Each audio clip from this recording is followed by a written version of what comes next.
Selamat pagi, siang, sore, atau malam. Di episode ini gue bakal ngupdate sesuatu. Bukan Impala. Impala lagi nunggu part dari Amrik. Gue mau ngupdate lagi kondisi si kebo. Hari ini agendanya adalah ganti pelek ya. Karena ini pelek intra, harusnya buat Mercy Tiger, tidak untuk kebo. Makanya gue mau balikin ke originalnya. Dan kebetulan Cang Adi dapat pelek kebo W108 ori. Ikuti vlog kali ini, jangan skip-skip.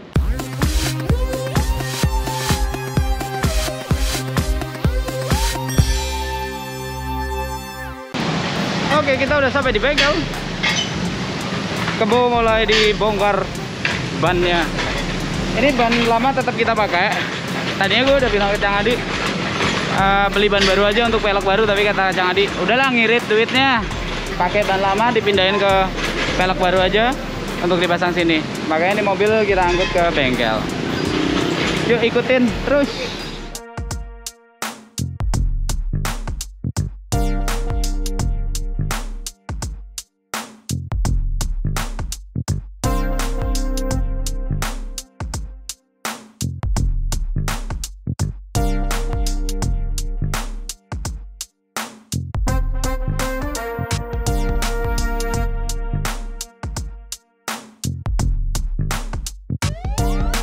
Iya, peleknya udah kepasang.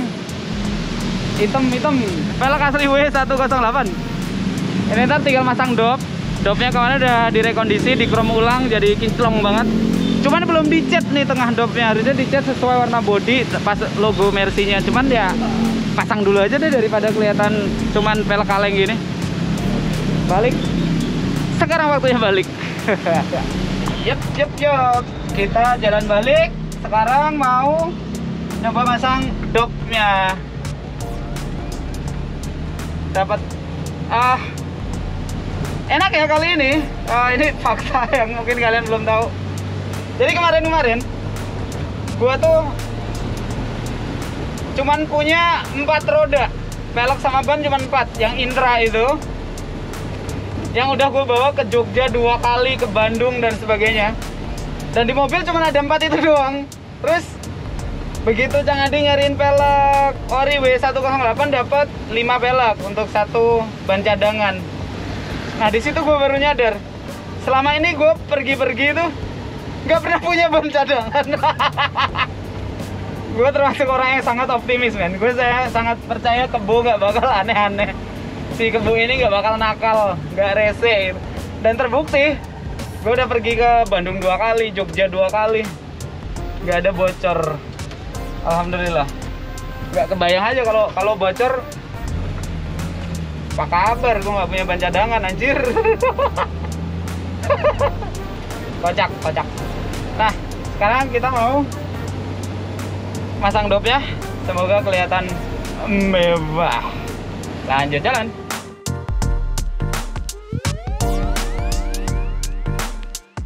Nah, sekarang kita udah di rumah. Nih, Mercy udah nangkring. Ini parkiran isinya mobil Aing. Datsun di sini. Terus Impala di sana. Mercy di sini. Aduh. Ini kalau ngomongin Impala sebenarnya kurang dikit lagi.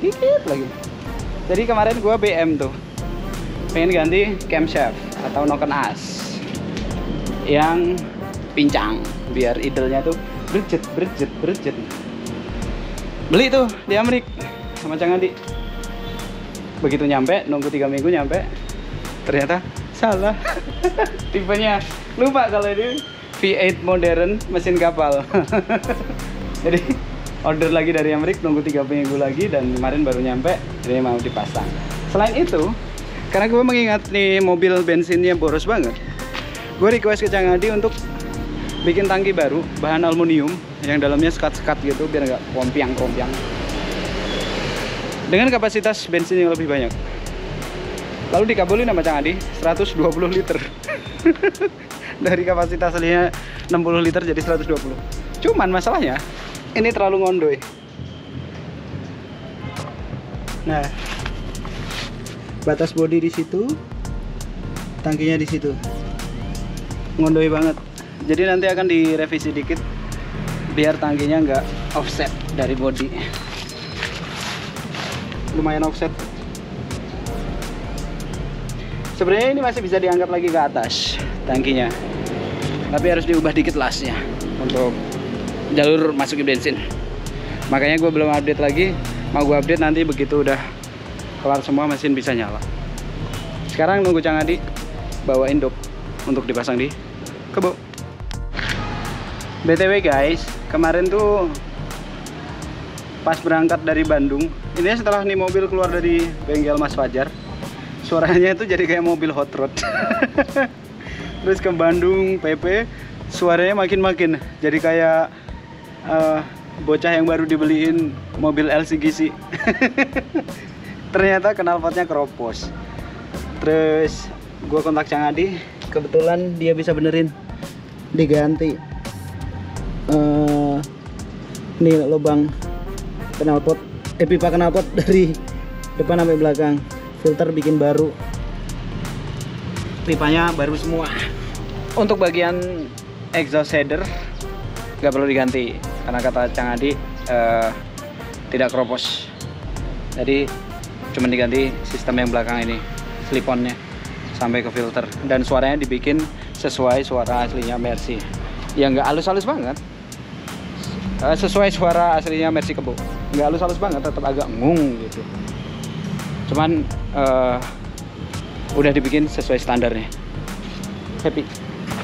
Ya, ternyata Cang Adi tidak bisa hadir, melainkan Mas Joko yang masang sendiri. Dan inilah proses masangnya, gampang.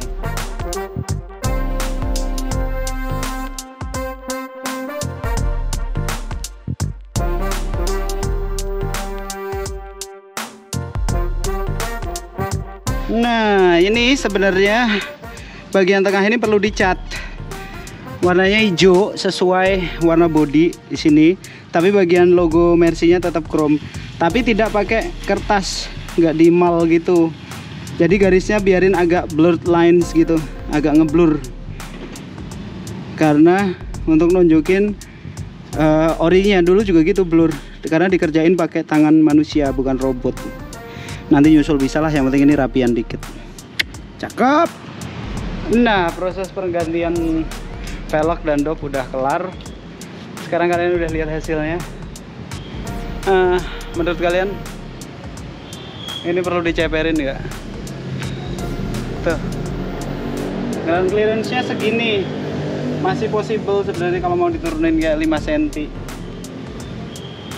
Nah, enaknya diapain lagi ya?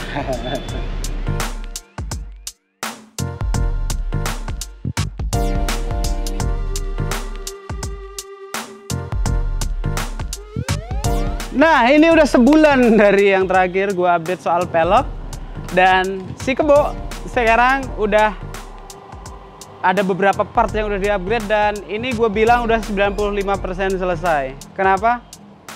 Lihat aja dulu isinya kayak apa. Nah, mungkin sekarang kalian lihat kok belum ada bedanya, ini peleknya masih kemarin, terus bodinya juga masih mulus ya, emang habis direstorasi. Karena perubahannya adalah bagian dalam, teman-teman. Bagian dalam ini berkat kebaikannya Om Arthur ya. Kemarin selain restorasi jok dan juga door trim gua, kulitnya juga direstorasi, papannya direstorasi. Nah, beliau ternyata juga bikinin gua karpet. Karena karpet bawaannya itu udah hancur banget, lapuk jadi kayak rambut nenek gitu. Namanya juga barang udah 50 tahun, kain lagi bludru gitu. Terus bodinya karatan, keropos, kena air, hancur. Karpet depan tuh kanan kiri hancur. Jadi kemarin itu kalau duduk di dalam mobil ini, duduknya kakinya itu nginjek dek langsung, dan deknya itu bolong apalagi yang kanan. Nah, ini sama Om Arthur dibikinin dengan bahan sama persis kayak aslinya, tapi bukan impor dari Jerman. Cakep nggak tuh? Nah, ini Om Arthur fitting sendiri di Bandung dengan 280S yang ada di sana. Baru dikirim ke Jakarta untuk kemudian gue pasang sendiri sama Cang Adi. Dan gue ngeliat detail dari karpet yang baru ini gue happy karena memang bener-bener bentuknya tuh kayak aslinya, jadi kayak baru lagi. Begitu masuk ke mobil ini tuh langsung zeng suasananya. Mobil lapuk gue udah gak ada lagi gitu. Dalamnya kembali terlihat mewah, kembali terlihat ganteng. Bener-bener kayak baru ini karpetnya. Happy banget. Nah, karpetnya ini nggak cuma mencakup depan yang hancur, tapi memang semua sampai belakang juga diganti. Belakang juga diganti karpet baru, dipasang. Nah, ini ada kabel, apa kabel? Hehe. Ini kemarin gue request ke Cang Adi. Gue request subwoofer. Karena audio bawaan tuh cuman speaker kecil-kecil yang suaranya kurang mantep kalau buat dengerin dangdut koplo, makanya gue butuhin nih biar suara ketipungnya makin dangdut. Nah, ini woofer doang, jadi lokasinya udahlah gue taruh di bawah sini karena di belakang juga masih ada speaker bawaan, depan speaker bawaan gue tambahin tweeter di kanan kiri deket kemudi, jadi suara vokalis lebih clean. Nah, itu yang bikin gue happy sih. Kalau mobilan harus ada musik gua, kalau nggak ngantuk solo trip. Nah, selain soal karpet dan subwoofer, kemarin juga ada yang kita kerjakan yang nggak kelihatan kalau dari luar gini, yaitu nih, kita rewiring total dari bodi depan, dari mesin sampai ke belakang. Karena kemarin kejadian pulang dari Bandung gue nyium bau kebakar dan pedih di mata kayak kabel kebakar gitu. Ternyata bener di belakang ada korslet, di bagasi belakang tuh ada kabel yang udah apa sebutannya, lumer. Udah lumer, terus depan ini bagian saklar juga kalah. Untung aja nggak menciptakan api dan bikin kebakaran amit-amit gitu. Nah, jadi kalau kita bandingin sama kemarin yang dulu, nanti aku kasih lihat footage yang dulu ya. Itu engine bay sini tuh hancur banget. Dimana kabelnya itu kemana-mana, terus kabel-kabel rapuh banyak. Terus di situ ada sikring yang isinya soketnya udah karatan semua. Dan itu bahaya banget kalau dibiarin terus-terusan, karena efeknya adalah kalau sampai kabelnya suatu saat lebih rapuh lagi. Akhirnya cover kabelnya hancur, bisa bikin korslet kebakar. Nah, itu yang menyeramkan. Makanya sekarang kita bersihin banget kabel-kabel elektronik daerah sini itu sangat minim.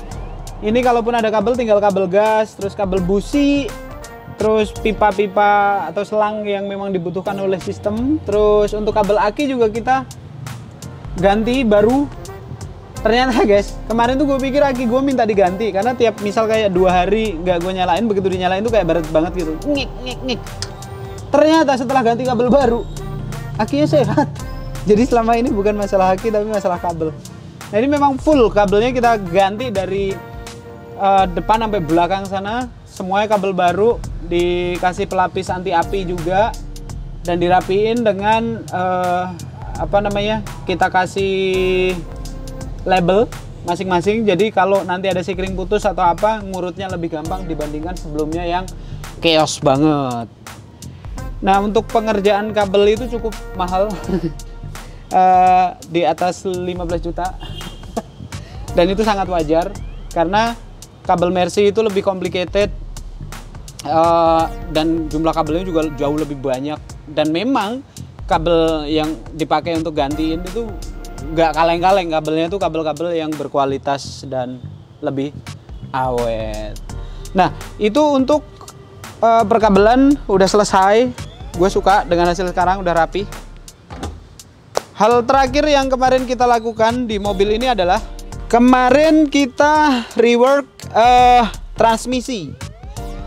Awalnya gue mau ganti ke Matic, cuman setelah nyoba Matic Mercy yang zaman dulu gitu-gitu juga nggak secanggih yang sekarang ya, Matic sekarang. Jadi masih tetap ada hentakan atau kasar gitu. Sedangkan kondisi transmisi aslinya ini kemarin juga udah cukup bermasalah, banyak tuas-tuas yang udah aus, yang impactnya adalah ganti gigi jadi susah banget kemarin tuh waktu ke Bandung. Kalian bisa nonton episode yang Bandung. Nah akhirnya shifter ini kita rework, kita bongkar, kita ganti mana aja yang perlu diganti. Terus untuk bagian bawah kopel gardan juga kita rework. Kopel itu cukup banyak yang perlu diganti. Kemarin sil-sil karet yang ada di transmisi juga kita perbarui, sehingga sekarang di mobil harusnya udah sangat sehat sekali. Mindah giginya jadi gampang, lebih empuk. Kalau kemarin tuh kadang masuk gigi 3 gitu nggak bisa, masuk gigi 4 nggak bisa, atau gigi mundur gitu udah kita tarik ternyata nggak mundur malah maju.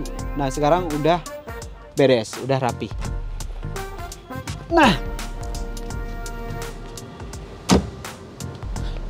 kalau ngomongin step berikutnya apa, step terakhir yang akan gue lakukan nanti, yang kemarin belum bisa kita lakukan adalah engine overhaul, dimana mesin akan kita turunkan total, terus kita remajakan kembali apa aja yang perlu diganti, kita ganti seal-seal, packing semua, kelap disekur lagi mungkin, silinder kita juga kita akan bubut ulang, kembalikan kompresinya agar kembali sehat, tidak ada bocor-bocor apapun lagi, pengennya gitu. Cuman Cang Adi bengkelnya lagi full kemarin, jadi ini untuk sementara makanya tadi gue bilang udah selesai 95% karena bodi, transmisi, perkabelan udah selesai semua, kaki-kaki juga udah selesai, udah nyaman, udah enak, tinggal mesin doang. Yang padahal mesin ini juga sehat-sehat aja kenyataannya, sampai ke Jogja berkali-kali, ke Bandung juga nggak pernah mogok. Jadi sebenarnya untuk overhaulnya bukan kebutuhan yang urgent, cuman kalau nanti ada waktunya, mesin akan gue turunin dan gue overhaul biar jadi fit 100%. Tapi untuk saat ini di mobil udah bisa gue pakai untuk harian, insya Allah tanpa masalah. Jadi itu aja update untuk si Kebo di episode kali ini. Makasih udah ngikutin proses restorasi mobil dari nol sampai kayak sekarang. Semoga apa yang gue sampein di video-video kemarin sampai hari ini bisa menginspirasi kalian untuk menggantengkan mobil-mobil tua dan melanjutkan sejarah mobil-mobil tua ini agar tetap bisa dipakai dan dilihat di zaman modern ini. So, thanks for watching. Sampai jumpa dengan racun-racun cowok maupun racun cewek yang doyan otomotif di episode berikutnya. Dadah!